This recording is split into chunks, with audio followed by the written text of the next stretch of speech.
In Edo, Japan, little girls who sold for the price of a meal sometimes wore 12 layers of silk by their 16th birthday. These children scrubbed fish guts until their hands bled, then grew up to wear fingernails so long they couldn't dress themselves. The Oiran, Japan's highest-ranking courtesans, were literally worth their weight in gold, but couldn't buy their own freedom. So yeah, if these stories help you sleep, subscribe. And I'm curious, where are you listening from? Comment your city and time. Sometimes I see someone from California listening at 3 p.m. and I'm like, are you napping? All right, tonight it's Yoshiwara's Floating World. But before we go anywhere, get cozy, like actually cozy. Pillows good? Blanket situation handled? Perfect. Trust me on this one. The year is 1702, and you're waking up behind your father's fish stall in Edo. The tatami mat beneath you is worn thin, prickly strands poking through to stab your back. Your ragged cotton yukata reeks of last night's mackerel, a smell so embedded in your skin that you've stopped noticing it. Dawn hasn't broken yet, but the heavy summer air already sticks to your skin like wet paper. You can hear your father coughing in the next room, that same horrible hack that took your mother last winter.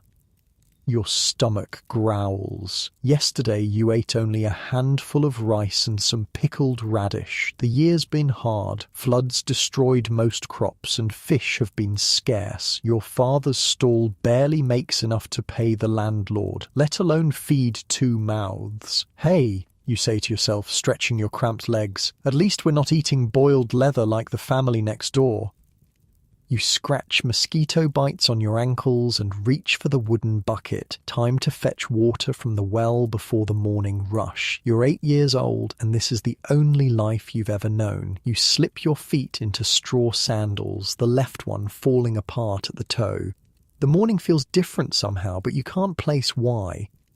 At the well, a woman with impossibly white skin watches you, not just regular pale, like porcelain, like she's never seen the sun. Her kimono shimmers with embroidered cranes that seem to fly as she moves, and her hair rises from her head in glossy waves, adorned with golden pins that tinkle softly when she tilts her head. "Who's that with her?" a nearby vendor whispers to his wife. "The other fancy one?" You turn to see a second woman, equally spectacular, examining the dried fish hanging from a nearby stall. These women do not belong in your world of dirt streets and struggle. They belong in paintings or stories travelers tell. "Oiran," the vendor's wife whispers back, her voice hushed with awe. "From Yoshiwara." Back at your father's stall, you find him talking to these magnificent creatures. The taller one kneels before you, lifts your chin with cool fingers. She examines your face like she's appraising a pearl, turns your hands over, checks your teeth, peers into your ears. "Good bones," she tells your father. "Intelligent eyes. No obvious defects." Your father won't look at you. The second woman hands him a pouch. When it lands in his palm, the thud sounds final, like a temple bell announcing death. "Father," you say, but he turns away. "Be good," he mumbles. "You'll eat white rice there. Sleep on silk." Before you understand what's happening, you're walking away with these women, their attendants carrying elegant lacquered boxes. You look back once. Your father has already gone inside. "What's happening?" you ask, your voice small. "You've been sold to Yoshiwara," says the woman matter-of-factly. "You'll be a kamuro, an attendant, at the Yorozu house. If you work hard and grow up pretty, you might become an Oiran yourself one day. You've heard of Yoshiwara, the pleasure district where beautiful women entertain rich men, where lanterns glow all night and music never stops. It sounds like a dream, but the knot in your stomach feels like a nightmare." By afternoon, you've travelled farther from home than ever before. The palanquin they put you in smells of incense and perfume, not fish. Your head spins. Through the window, you watch ordinary life. Farmers in fields, merchants with carts, children playing, all continuing without you in it.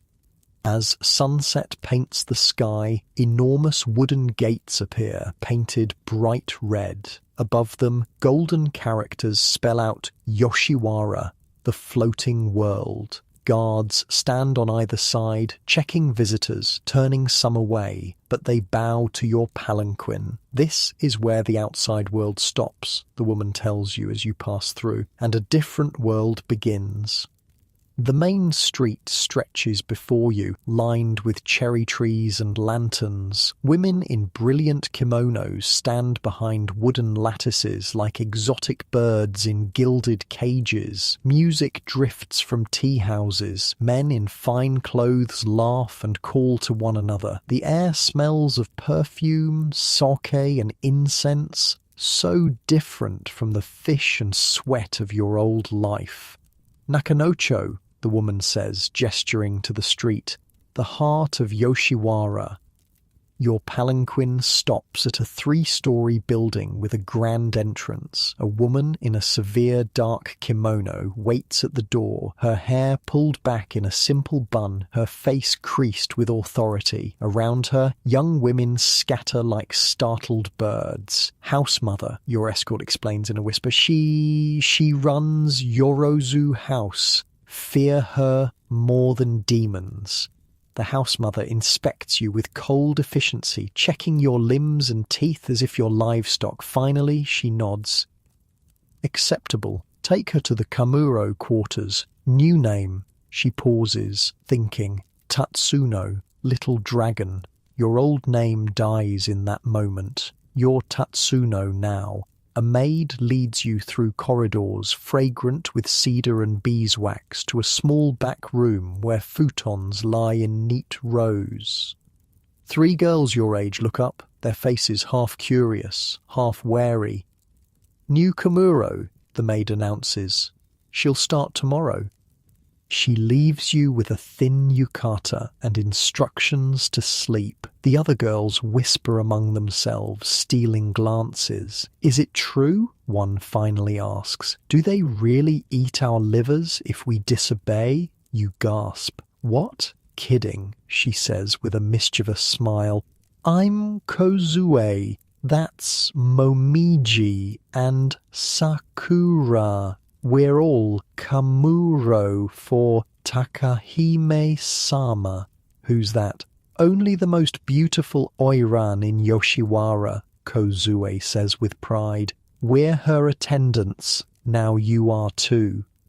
That night, you sleep on the softest futon you've ever felt, but dreams of your father's fish stall haunt you. You wake before dawn, momentarily confused by the unfamiliar ceiling. For a heartbeat, you expect to smell mackerel and hear your father's cough. Instead, a bell rings somewhere in the house.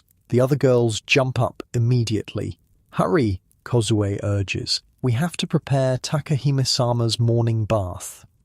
You follow them through dim corridors to a bathing chamber where steam rises from a wooden tub. The girls efficiently arrange towels, combs, oils and powders on lacquered trays. You'll fetch water, Momiji tells you, pointing to wooden buckets. For the next hour, you carry buckets from the well to the bathhouse, your arms aching. Just as you finish, a vision appears in the doorway, a woman of breathtaking beauty, her nightrobe loosely draped around her shoulders. This must be Takahime. The girls immediately bow, foreheads touching the tatami. You hastily copy them. Takahime barely acknowledges your existence as she disrobes and enters the bath. The other Kamuro attend to her, washing her back, pouring water over her shoulders, massaging her scalp with rice bran soap that smells of jasmine. Who is this? Takahime finally asks, noticing you hovering uncertainly. New Kamuro, Takahime-sama, Kozue answers. Her name is Tatsuno. Takahime examines you with cool detachment. She has potential. Teach her properly. After the bath comes the elaborate dressing ritual. You watch in awe as layers of silk kimono are wrapped around Takahime's slender form. First the white under kimono, then the brilliant red middle layer, and finally an outer kimono of deep blue with silver cranes soaring across the fabric. 3 maids work together to dress her. One arranges her hair in the towering Shimada style, another applies white lead makeup to her face and neck, while the third massages her hands and feet. An Oiran can't dress herself, Kozue whispers to you. The kimono are too heavy, the sleeves too long. That's why we're here. When finished, Takahime is transformed into something beyond human, a living artwork. The white makeup erases all flaws, her lips are stained crimson, and her hair glitters with gold ornaments that chime softly when she moves. Today, you'll learn to follow, Momiji tells you. Watch everything. Say nothing. For the rest of the day, you shadow the Komuro as they attend to Takahime's every need. You carry her shamisen when she goes to music practice. You hold her sleeve when she walks so it doesn't touch the ground. You fan her when she rests. You learn that an Oiran never pours her own tea, never carries anything heavier than a fan, never opens a door herself. In the evening, Takahime receives visitors in a luxurious reception room. Wealthy merchants and samurai sit at respectful distances, drinking sake and listening to her play the shamisen. Her fingers move across the strings like dancing butterflies, producing sounds so beautiful they make your chest ache. "Do you see that man?" Kozue whispers, pointing to a middle-aged merchant in expensive silks. "He spent enough money on Takahime-sama to buy a rice field, and that one there, with the scar, he once brought her a cage of nightingales because she mentioned liking their song." The men compete for Takahime's attention, offering clever poems and expensive gifts. She smiles and flirts, but you notice how her eyes remain cool, calculating. This is performance, not passion. Later, in the quiet hours before dawn, you help remove Takahime's makeup and elaborate kimono. Beneath all the artifice, she looks younger, more vulnerable. As she settles onto her futon, she notices you staring. "What is it, little dragon?" she asks. "Are you happy, Takahime-sama?" The question slips out before you can stop it. She looks at you for a long moment, surprise flickering across her features. Then she laughs, not the delicate musical laugh from earlier, but something harder, more genuine. "Happiness is for peasants and poets," she says. "We deal in illusions here. Remember that." You bow and retreat, her words echoing in your mind. That night, lying on your futon, you realize you've entered a world where beauty masks suffering, where luxury is a prison, where nothing is as it appears. The other Komuro sleeps soundly around you, but your mind races through everything you've seen. Outside, the night drum sounds, marking the hours. From a nearby tea house comes the melancholy sound of a shamisen. In your old life, you'd be awake soon to help your father prepare his stall, but that life is gone. Yoshiwara, the floating world, is your home now, and someday, if you learn well and grow beautiful, you might become an Oiran like Takahime. The thought both thrills and terrifies you. Unlike your worn tatami at home, this futon cradles your body like a cloud. The night air carries the sweet scent of cherry blossoms instead of fish. You should be grateful, you think. Many would envy your position. Yet as sleep finally claims you, you dream of the sea, of your father's weathered hands, of a life that was hard but honest. In Yoshiwara, nothing is honest. Not the painted faces, not the practiced smiles, not even the tears. And tomorrow, your training truly begins. 5 years pass in a blur of lessons and service. You're 13 now, no longer the scrawny fish seller's daughter. Your hands have softened, your speech refined. Today marks a pivotal moment, your promotion from Kimuro to Shinzo, from child attendant to apprentice Oiran. The house mother summons you before dawn. She circles you like a hawk eyeing prey, inspecting your posture, your skin, your hair. Acceptable, she finally declares, which from her is high praise. You begin Shinzo training today. Takahime-sama requested you specifically. Your heart leaps. After years of washing Takahime's kimonos, fetching her tea and watching from the shadows, you've caught her attention. Do not disappoint her, the house mother adds, her voice sharp as a knife. Shinzo who fail become maids or worse. She doesn't need to explain worse. You've seen girls vanish to brothels in the outskirts of Edo, where men pay copper coins instead of gold. In the dressing room, attendants strip away your plain Kimuro robe. The kosode they bring is nothing like you've worn before. Pale pink silk with cherry blossoms cascading down the sleeves. Arms out, orders the dresser, a no-nonsense woman with calloused hands. The weight of the fabric surprises you. They layer a second kosode underneath, then bind your chest with a long strip of silk. Too many ribs showing, the dresser mutters, tugging the binding tighter. Men don't pay for bones. Your body has begun changing, and you've noticed the older men noticing you. It makes your skin crawl, but in Yoshiwara, being noticed is currency. The dresser knots an elaborate obi around your waist, then steps back to assess her work. You'll do. Hair next. For an hour, you sit motionless as your hair is washed, oiled, combed and arranged in the wear-shinobu style of a young apprentice, swept up with a dramatic forward sweep. They secure it with 6 tortoiseshell pins that dig into your scalp. Beauty hurts, little dragon, says the hairdresser, noticing your wince. Get used to it. Next comes makeup, a layer of white lead paste over your face, neck and chest, leaving 2 sharp points at the nape. They paint your lips crimson, but only the center, the distinctive coming-of-age style that marks you as Shinzo. When they hold up a mirror, a stranger stares back. A girl balanced between childhood and womanhood, traditional and alluring. I look like a doll, finishes the dresser. That's the point.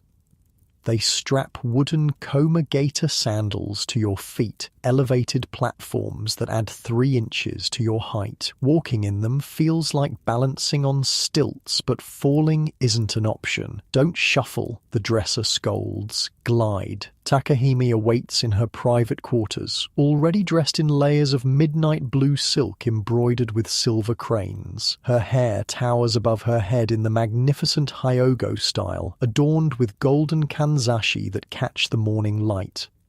My little dragon, she says, gesturing for you to sit, finally old enough for real training. For 5 years you've attended her, holding her sleeves, fetching her shamisen, memorizing her clients' names and preferences. Now everything changes. You think you know what it means to be Oiran, she says, examining her lacquered nails. You don't. You bow deeply. I'm ready to learn, Takahime-sama. She laughs, that same genuine laugh you heard years ago, rarely displayed to clients. No, you're not. Nobody is. But we start anyway. Your days as Shinzo make your Kimuro years seem easy. You wake before dawn for lessons in shamisen, an instrument that makes your fingers bleed until calluses form. You practice calligraphy until your wrist aches, memorize hundreds of poems, and learn the tea ceremony with its 1,000 precise movements. Again, your music teacher demands after 3 hours of the same passage. Your playing sounds like a cat being strangled.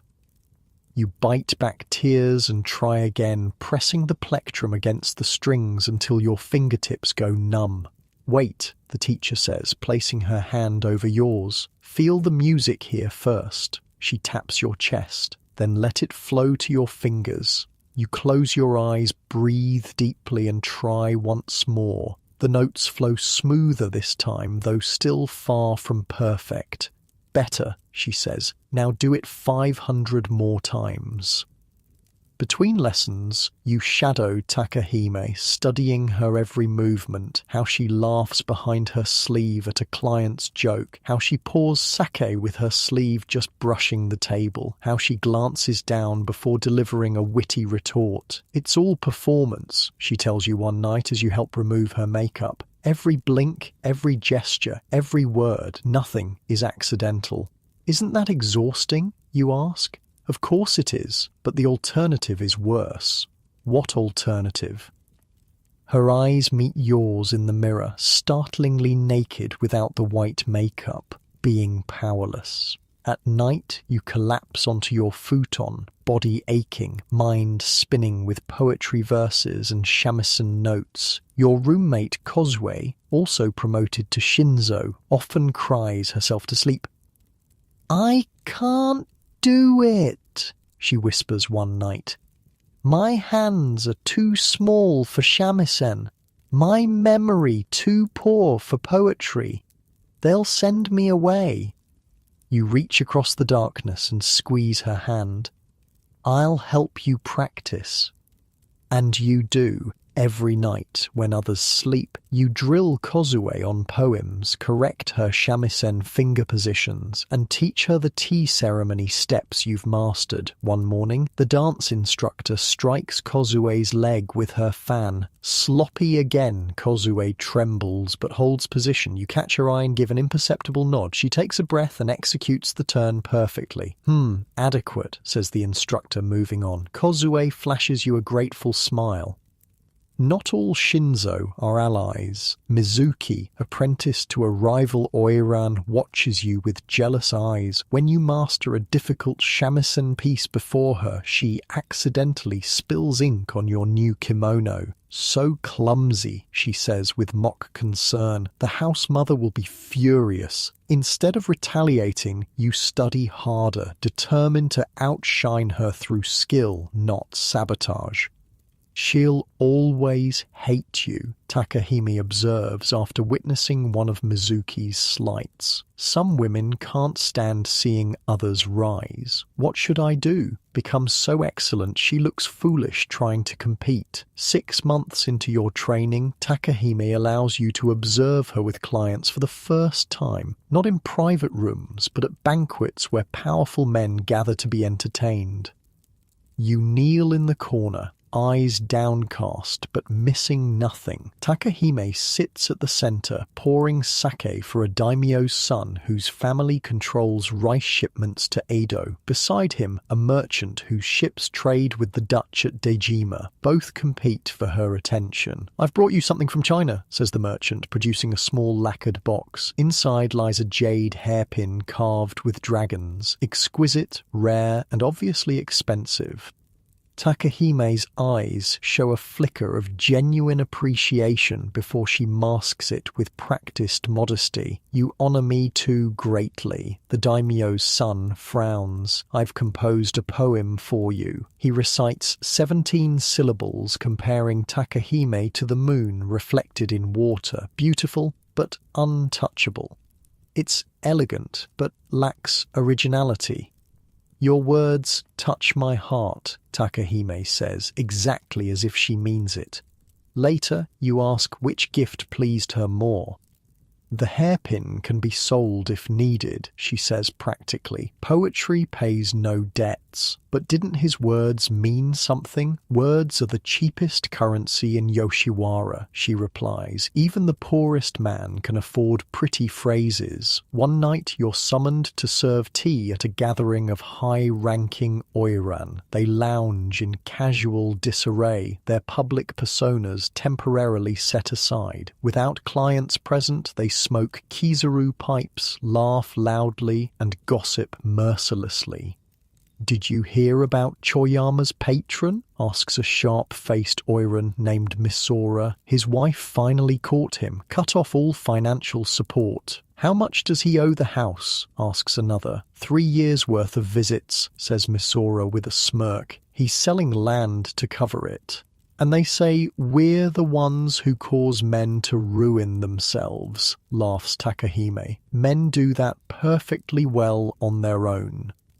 You pour tea silently, absorbing every word. These women, so demure and refined in public, transform in private. They discuss business, politics, and gossip with keen intelligence. They calculate debts and payments with merchant precision. They strategize how to extract maximum profit from their admirers.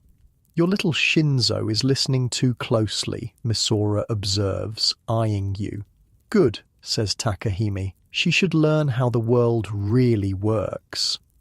And you do learn. Each day adds new layers to your understanding of Yoshiwara's complex ecosystem. You discover that every smile, every favor, every moment of an Oiran's time has its price, and that price varies depending on her rank and popularity. You learn that some men visit merely to be seen visiting, their status elevated by association with certain Oiran. Others come seeking genuine connection, pathetically believing they're special despite paying for the privilege. The saddest ones believe they're in love, Takahime tells you. Those are the easiest to manipulate and the most dangerous when they realize the truth. Have you ever felt anything real for a client? You dare to ask. She considers this, tapping her pipe against a small ceramic bowl. Once. Years ago. What happened? He promised to buy my contract, to marry me. Her eyes grow distant. Then his family arranged a political marriage instead. He still visits occasionally. And you still see him. His money is as good as anyone's, she says, but you catch the bitterness underneath. As your second year as Shinzo begins, your body continues changing. The house mother notices your developing figure and nods approvingly. Start preparing her for Mizuage, she tells Takahime. She'll fetch a good price. The word sends ice through your veins. Mizuage, the ceremony that will end your apprenticeship and virginity, auctioned to the highest bidder. Every Shinzo faces it eventually. That night you find Takahime alone, writing a letter by lamplight. What's Mizuage really like? You ask, voice barely above a whisper. She sets down her brush and looks at you, really looks at you, perhaps for the first time. It's business, she says finally, like everything else here. Were you scared? Terrified. Her honesty surprises you, but it passes. Everything passes. She reaches for a small wooden box on her shelf and opens it, revealing a porcelain bottle. Sake helps, she says. So does this. She hands you the bottle. 2 drops in his drink. No more. It doesn't put him to sleep, just slows him down. Makes him less eager. You clutch the bottle, this unexpected kindness bringing tears to your eyes. Thank you. We take care of our own, she says simply. Now go practice your shamisen. Your third finger still falters on the bridge passage. Your training intensifies as your Mizuage approaches. Dance lessons become more rigorous, focusing on the subtle art of suggestion, a turned wrist, a lowered gaze, the flash of neck beneath white powder. Less obvious, barks the dance instructor, wrapping your arm with her fan. Seduction is suggestion, not invitation. Make them imagine, not expect. You learn to walk the fine line between promise and denial, between appearing available while remaining exclusive. You master the arts of conversation, knowing when to display knowledge and when to feign ignorance to flatter a client's ego. Men want beauty and brains, Takahime explains, but never so much brains that they feel inferior. You practice writing love letters, each word calculated to entice without committing. You study the art of the morning after letter, thanking a client for his visit while subtly encouraging his return. One afternoon, you're summoned unexpectedly to a private room where Takahime entertains a special client, a government official with connections to the shogun himself. He looks at you with appraising eyes. "This is the Shinzo you mentioned?" he asks Takahime. "Yes, Matsudaira-sama, my most promising apprentice." "Play something," he commands, gesturing to the shamisen in the corner. Your hands tremble as you kneel and position the instrument. You select a piece you've practiced 1,000 times, Moonlight on Snow, and lose yourself in the music. When you finish, he nods once. "Acceptable. I'll consider your offer, Takahime-san." After he leaves, you turn to Takahime in confusion. "What offer?" "I've suggested he bid for your mizwaj," she says matter-of-factly. "He's wealthy, refined, and not cruel. You could do worse for your first time. You feel simultaneously grateful and betrayed. Don't I have any say? Did I have any say?" she counters. "Did any of us?" The question hangs between you, unanswerable. Your final lesson as Shinzo comes unexpectedly. You find Takahime alone in her room, staring at a letter, tears streaming down her unpainted face. "Takahime-sama?" You've never seen her cry before. She looks up, seemingly unaware of the tears. "My brother died. Cholera. I didn't know you had family. I try not to remember them." She folds the letter carefully. "It's easier that way. Should I leave you alone?" "No." She pats the tatami beside her. "Sit with me." You kneel beside her, uncertain what to do. She reaches for her kiseru pipe and lights it with shaking hands. "I was sold just like you," she says after a long silence. "My father was a silk merchant who made bad investments. I was 12. My brother was 10. She exhales smoke slowly. "He swore he'd buy my contract when he grew up." You sit in silence, absorbing this rare glimpse into her past. "The most important lesson of Yoshiwara," she says finally, "is that everyone here is playing a role. The Oiran, the clients, even the house mothers. We pretend to be what others need us to be, but never confuse the role with the person beneath." "Who are you beneath?" you dare to ask. She smiles sadly. "I've been playing this role so long, sometimes I forget myself." As you prepare to leave, she calls you by your real name, the one from before Yoshiwara, the one you thought everyone had forgotten. The sound of it stops your heart. "How did you know?" you whisper. "I make it my business to know everything about those in my care," she says. "Remember who you were. It will keep you sane in the years ahead." That night, as you lay on your futon, you whisper your birth name to yourself, a talisman against forgetting. Outside, rain patters against the roof. In a nearby room, someone plays a melancholy tune on the shamisen. Tomorrow, preparations for your debut procession begin.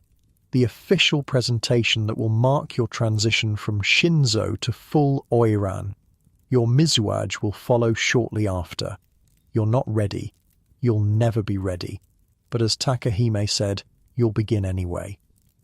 You close your eyes, remembering your father's fish stall, the smell of the sea, the simple life you once had. In your dreams, you're still that girl, feet firmly on the ground, not balanced on wooden stilts of geta sandals. But when dawn breaks, you'll rise as Tatsuno, Little Dragon, Shinzo of the Yorozu house, soon to debut as one of the most coveted prizes in Yoshiwara. The house mother wakes you before dawn on the day of your debut, not with the usual sharp command, but by kneeling beside your futon, a rare solemnity in her eyes. "Today you become Oiran," she says, her voice uncharacteristically gentle. Few girls who enter Yoshiwara reach this rank.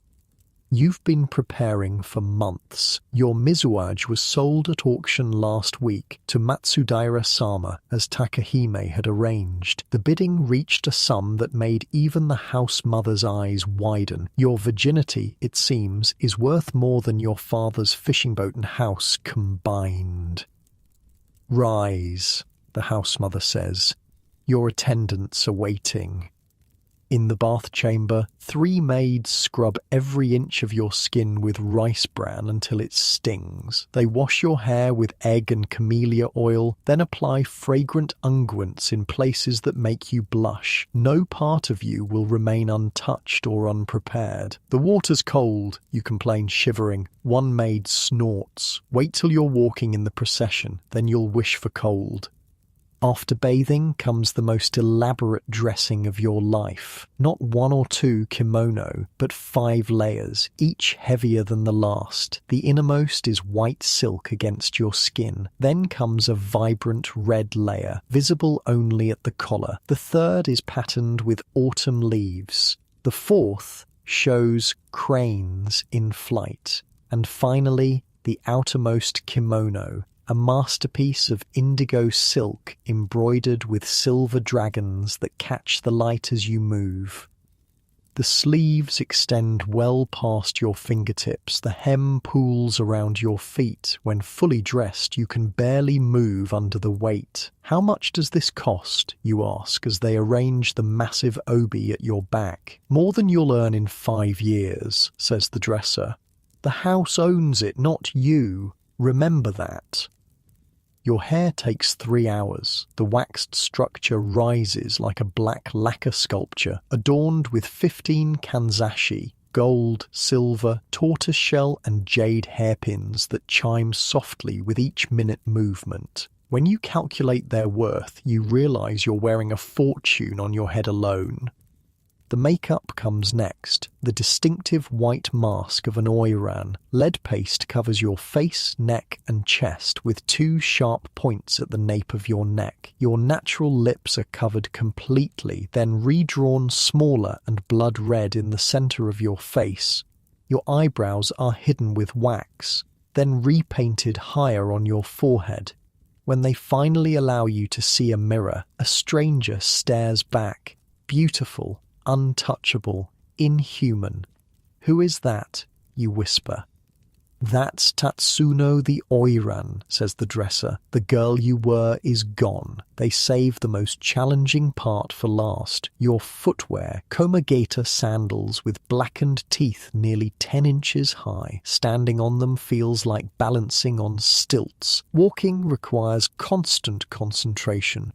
Take small steps, advises the dresser, and remember the figure 8. Outside, the procession assembles. First come the attendants carrying lanterns with your name. Behind them, 2 shinzo, apprentices like you were until today, wait nervously. Then comes your kamuro, 3 little girls in matching kimono, their faces solemn with concentration. And finally your spot, the position of honor at the rear. The house mother inspects everything with critical eyes. She adjusts a hairpin, straightens an repositions a sleeve. Remember, she tells you, this procession is an advertisement. Your beauty, grace, and value are on display. Walk slowly. Make them wait for each step. The harder you are to reach, the more they'll pay to attain you. Takahime appears, herself resplendent in ceremonial robes. For your debut, she'll walk the route ahead of you. A final honor from teacher to student.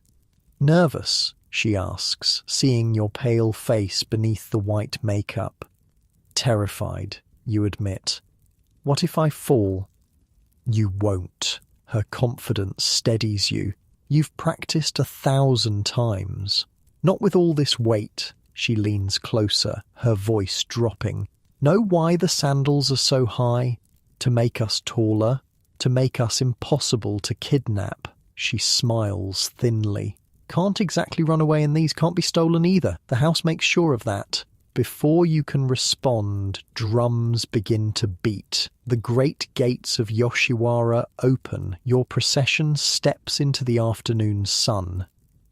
The main street of Yoshiwara, Nakanocho, stretches before you, lined with spectators, not just potential clients, but rival houses, other Oiran, even common townspeople who've come just to watch. You spot Mizuki, your old rival, her face tight with envy. The weight of all eyes makes your stomach clench. The first step onto the street feels like stepping into a void. Left foot first, whispers your attendant. Breathe. You remember your training. Each step is a performance. You slide your left foot forward, toes pointing outward, then swing it in a half circle before placing it down. Your right foot follows in a complementary arc. Together, they form a figure 8 on the ground, the distinctive Soto Hachimonji walk of a high-ranking Oiran. Each step takes 5 seconds. Your muscles burn with the effort of balance. Sweat trickles down your back beneath the heavy layers. The geta sandals force all your weight onto the balls of your feet, sending sharp pains up your calves. Halfway down Nakanocho, you hear a man's voice from the crowd. Is she worth the price? Another answers. For that face, I'd sell my warehouse. You keep your expression serene, as if you hear nothing. Inside, you marvel at their delusion. They see only the artwork, not the canvas beneath, not the girl who was sold for the price of a meal, who practiced shamisen until her fingers bled, who will soon give her body to a stranger because she has no choice. Near the end of the route, you spot a familiar face. Kozue, your former roommate, now working as an attendant in a tea house. She didn't pass the tests to become Oiran. When your eyes meet, she bows deeply, and you see both respect and relief in her posture. The procession takes an hour to cover a distance you could normally walk in 2 minutes. By the end, your feet are numb, your neck stiff from the weight of the hair ornaments, but you haven't stumbled once. Back at Yorozu House, attendants rush to help you out of the heavy kimono and towering hair. As the layers come off, you feel yourself emerging from a cocoon, not as a butterfly, but as something more complicated. Well done, says the house mother, which from her is like effusive praise. Rest now. Tonight is your mizwaj. Alone in your new private chamber, a privilege of your rank, you sit on the tatami, head pounding from the released pressure of the hairpins. Tomorrow, men will begin bidding for your time, but tonight belongs to Matsudaira-sama, who has already paid handsomely for the privilege of being first. Takahime visits as evening approaches. She dismisses your attendants with a wave, then kneels beside you. I've brought you something, she says, placing a small porcelain bottle between you. 2 drops in his sake, no more. The sleeping potion she promised. You lift it carefully. Will it hurt? You ask. The question of every virgin since time began. Some, she answers honestly. But Matsudaira is not a cruel man. And with this, she nods at the bottle, he'll be gentler, less urgent. What if he notices? He won't. Men notice very little when they think they're getting what they want. She reaches into her sleeve and produces a second gift, a small jade figurine of a dragon. For luck, she says, keep it hidden. It belongs to you, not the house. You close your fingers around it, feeling its cool weight. A treasure that's truly yours, perhaps the only one you'll ever have. I'm scared, you admit. Everyone is, but by tomorrow it will be over, and you'll be one of us, a full Oiran. She squeezes your hand once, then rises to leave. At the door, she pauses. Remember to breathe, she says, and remember that no matter what happens in that room, your mind remains your own. After she leaves, you sit in silence, turning the jade dragon in your palm. Outside, lanterns are being lit along Nakanocho. The evening clients will soon arrive, and somewhere among them Matsudaira-sama approaches. You tuck both gifts into your obi and summon your attendants. Time for another transformation. They dress you in a furisode kimono, the long-sleeved style of unmarried women. The rich red silk is embroidered with gold butterflies that seem to flutter when you move. Your hair is arranged in the shimada style, sophisticated but less elaborate than your procession coiffure. The makeup is reapplied, fresh and perfect. As darkness falls, a maid announces Matsudaira's arrival. You're escorted to a private room at the back of the house, one you've never entered before. The space is intimate, just 8 tatami mats with a single painted scroll in the tokonoma alcove. A small table holds sake and delicacies. The futon lies discreetly folded in the corner. You kneel beside the table, arrange your sleeves, and wait. When the shoji slides open, Matsudaira enters. He's a man of perhaps 40, with the refined features of aristocracy and the confident posture of power. His dark silk kimono bears his family crest, 3 hollyhock leaves within a circle. Tatsuno, he says, using your Oiran name as he kneels opposite you. You honoured me by accepting my bid, as if you had any choice, but you smile and bow, exactly as trained. The honour is mine, Matsudaira-sama. You pour sake for him, making sure your sleeve doesn't touch the table, a sign of refined training. When he's not looking, you add 2 drops from Takahime's bottle to his cup. The ritual begins. You serve food, exchange pleasantries, even play the shamisen when he requests it. He recites a poem comparing you to a dragon rising through mist. You respond with appropriate modesty. It's all performance, all calculated. Even his desire follows a script. The way his eyes linger on your neck, how he positions himself closer with each cup of sake. After the 3rd cup, his eyelids grow heavy, his movements less precise. Takahime's medicine works.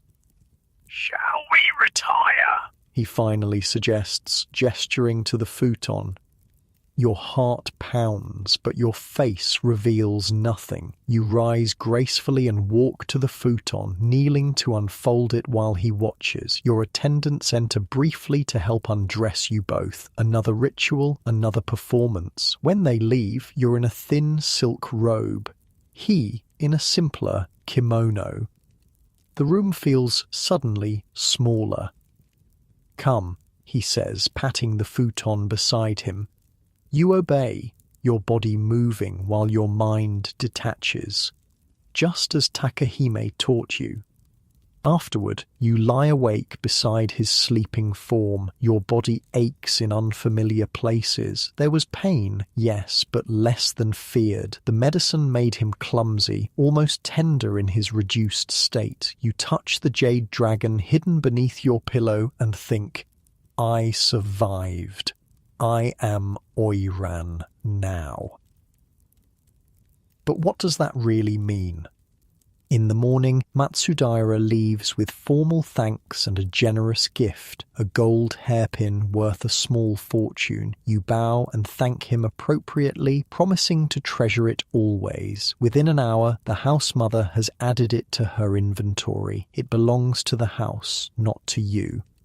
Your debt has been reduced by the mizuage payment, she informs you, reviewing her ledger, but new expenses begin today. Your kimonos, your hair ornaments, your cosmetics, all must be of higher quality now, all add to your account. You stare at the columns of figures. The debt that began when you were purchased has never decreased, despite years of service. It only grows. How much to buy my freedom, you ask? The house mother looks up, surprised by your directness. After a calculating pause, she names a sum so enormous it makes your head spin. And if a patron wishes to buy my contract, triple that amount. She snaps the ledger shut. But don't waste time on such thoughts. Focus on your clients. The more you earn, the better your conditions.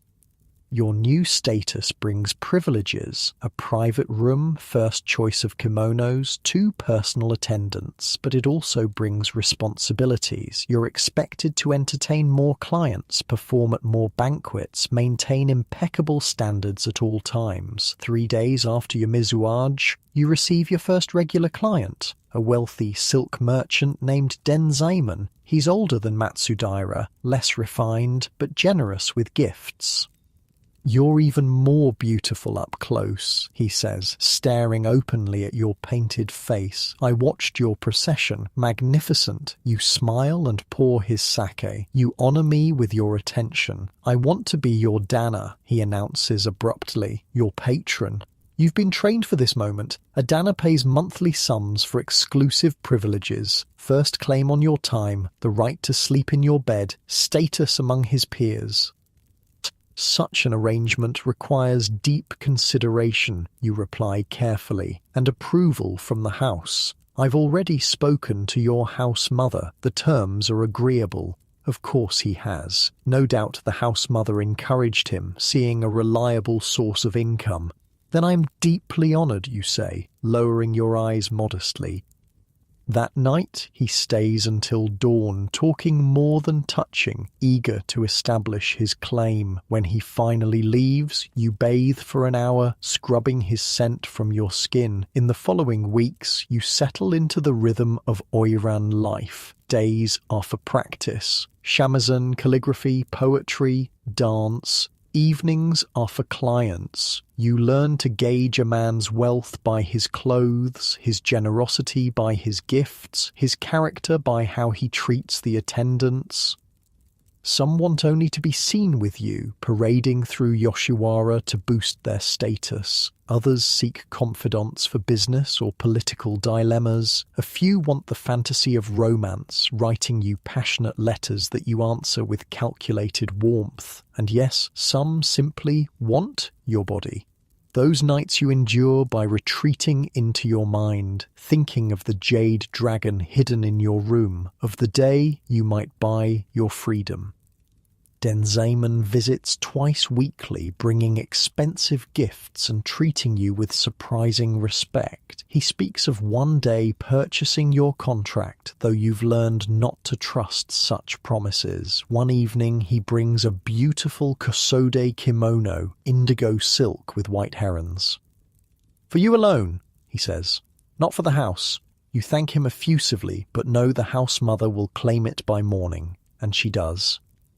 "Everything you receive belongs to Yorozu House," she reminds you when you protest, "until your contract is paid. Even gifts intended for me personally, everything." Her tone brooks no argument. "Be grateful your debt decreases with each such gift." But checking the ledger, you notice your debt hasn't decreased at all. New charges appear constantly. Fees for your attendance, premiums for better rooms, costs for special cosmetics. The numbers blur before your eyes.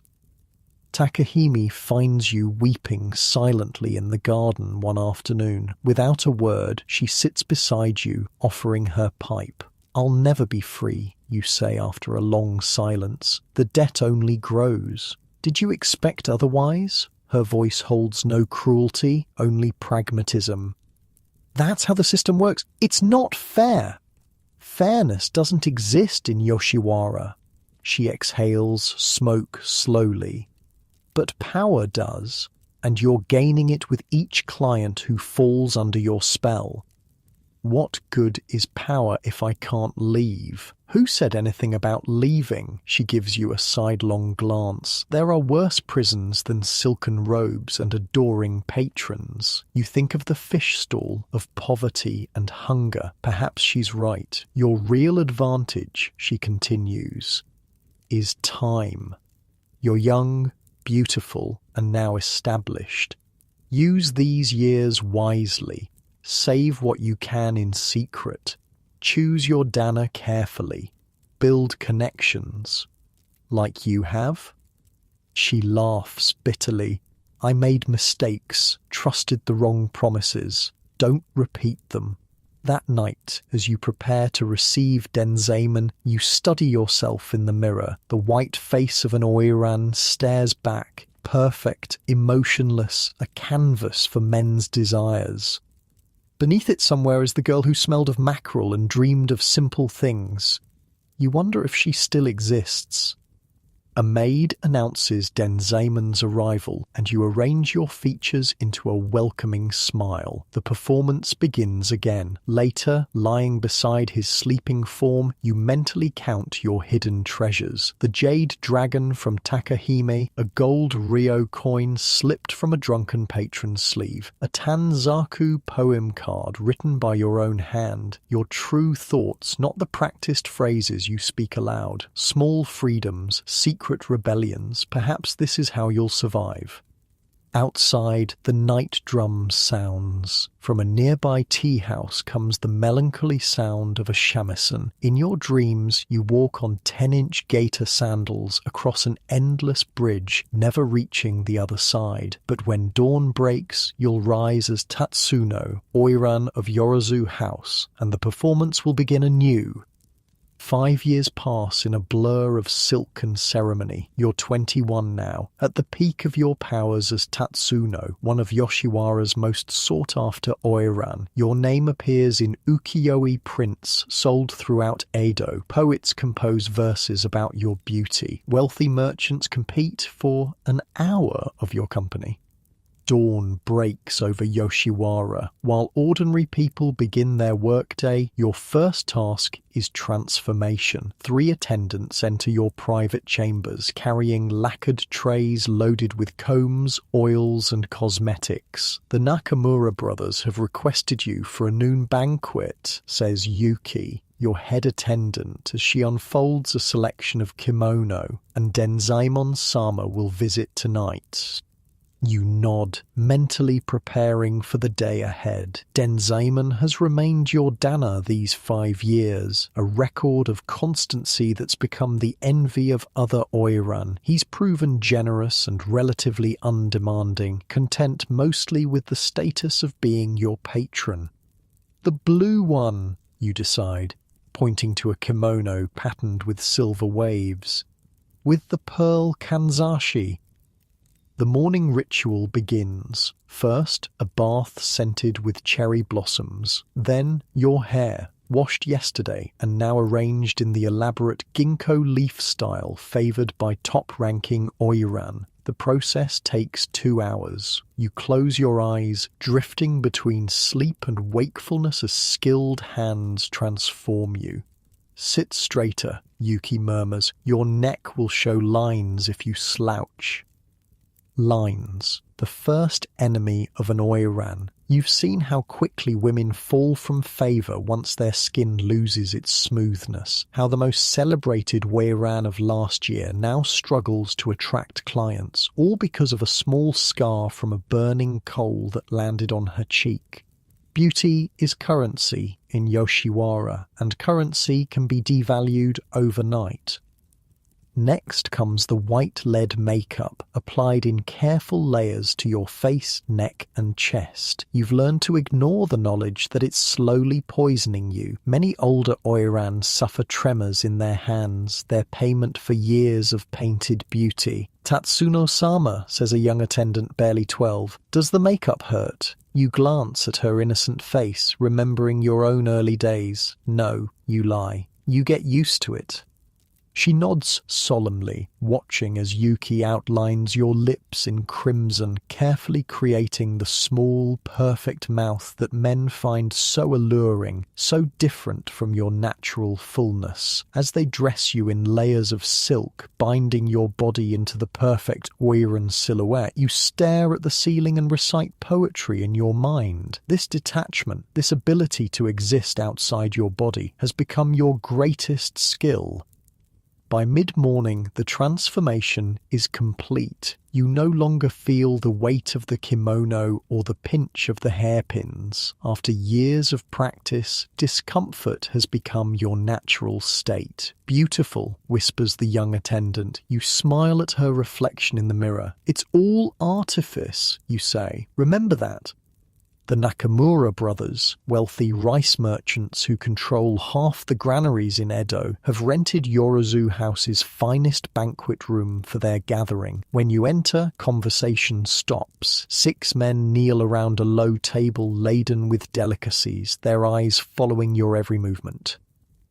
"Gentlemen," you say, your voice pitched to the perfect register, clear but soft, confident but demure. "You honor Yorozu House with your presence."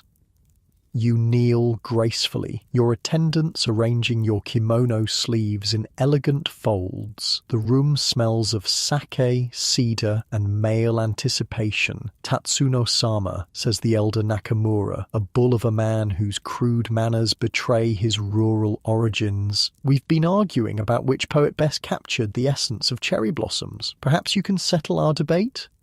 It's a test. They want to gauge your education, your wit. These nouveau riche merchants crave not just beauty, but refinement, the cultural capital their money can't directly buy. You smile slightly. Perhaps Saikaku said it best. Cherry blossoms at their peak are like the faces of the courtesans, most beautiful just before they fall.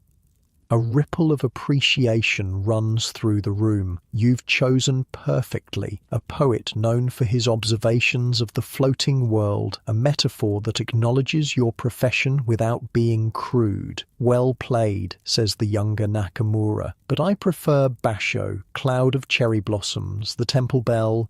Is it Ueno? Is it Asakusa?" "A fine choice," you concede, "though in present company I might suggest Issa. In this world, we walk on the roof of hell, gazing at flowers."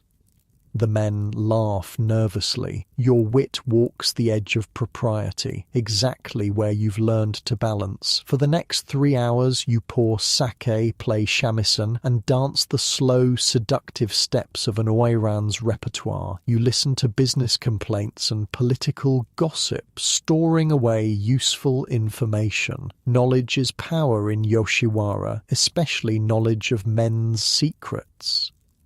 By the time the banquet concludes, the Nakamuras have spent enough to feed a village for a month. They leave in high spirits, having purchased the illusion of sophistication along with your company. "The younger brother is sweet on you," Yuki observes as she helps you change for your evening appointment. "He barely took his eyes off your face." "His brother controls the purse strings," you reply practically, "and prefers Azuma at the Wakamatsu house." You notice everything. I'd be dead otherwise. You've learned to watch for small details, which men are rising in Edo's merchant hierarchy, which are overextending themselves, which might be persuaded to help buy your freedom someday. You maintain a mental catalogue of connections and rivalries, debts and alliances.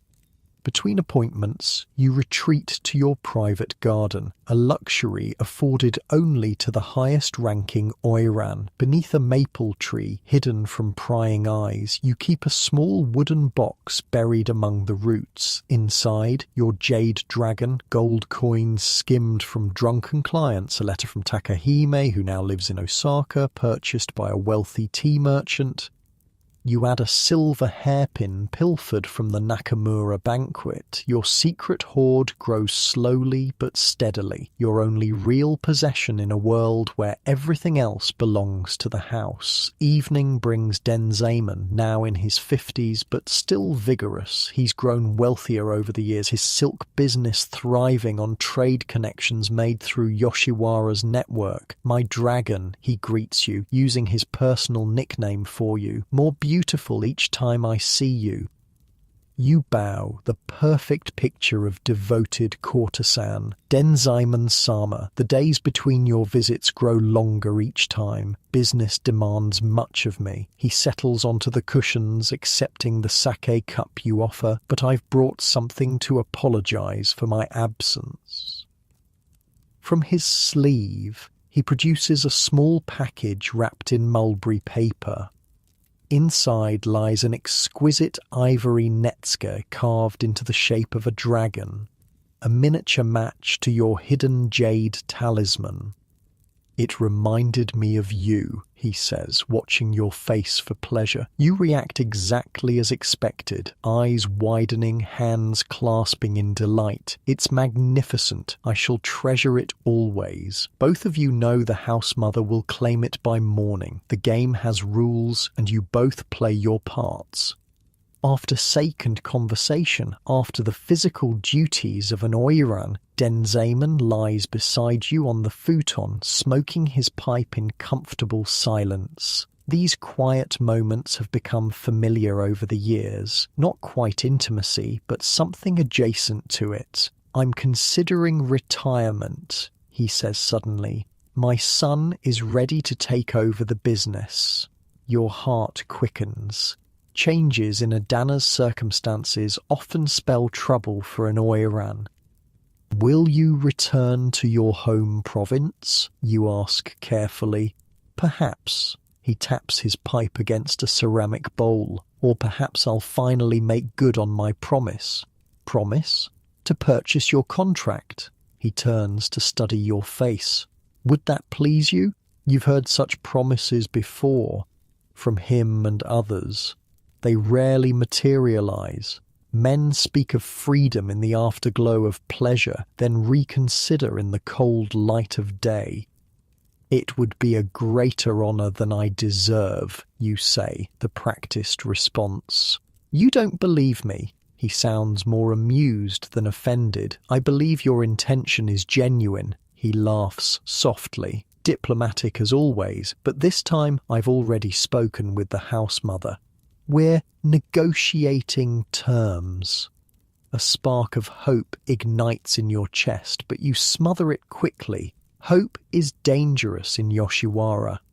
And if you purchased my contract, you ask carefully, what would become of me?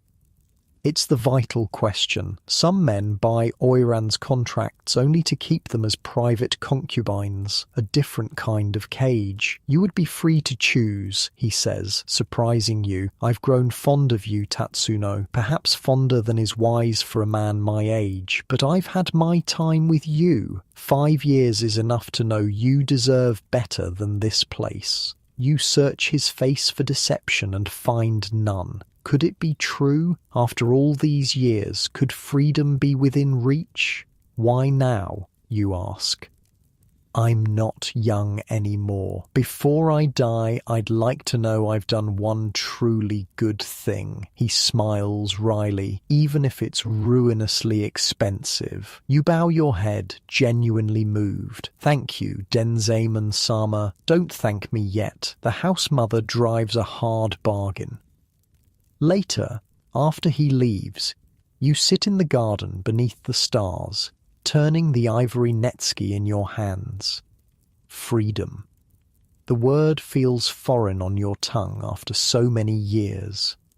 But what would freedom mean? You have no family to return to, no skills beyond those of an Oiran. Where would you go? How would you live? A soft footfall interrupts your thoughts. You turn to see Mizuki, once your rival, now an Oiran herself, though never as celebrated as you.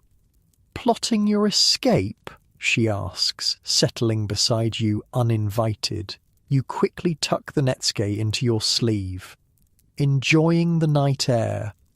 Or rumor says Denzaman plans to buy your contract. Her tone is light, but her eyes are sharp. Lucky Tatsuno, always the favorite. Rumors are rarely accurate in Yoshiwara. This one comes from the house mother herself. Mizuki plucks a leaf from a nearby bush, shredding it between her fingers. She's furious. Losing you would cost her enormously. You keep your face neutral, though your pulse quickens. The house mother always acts in her own interest.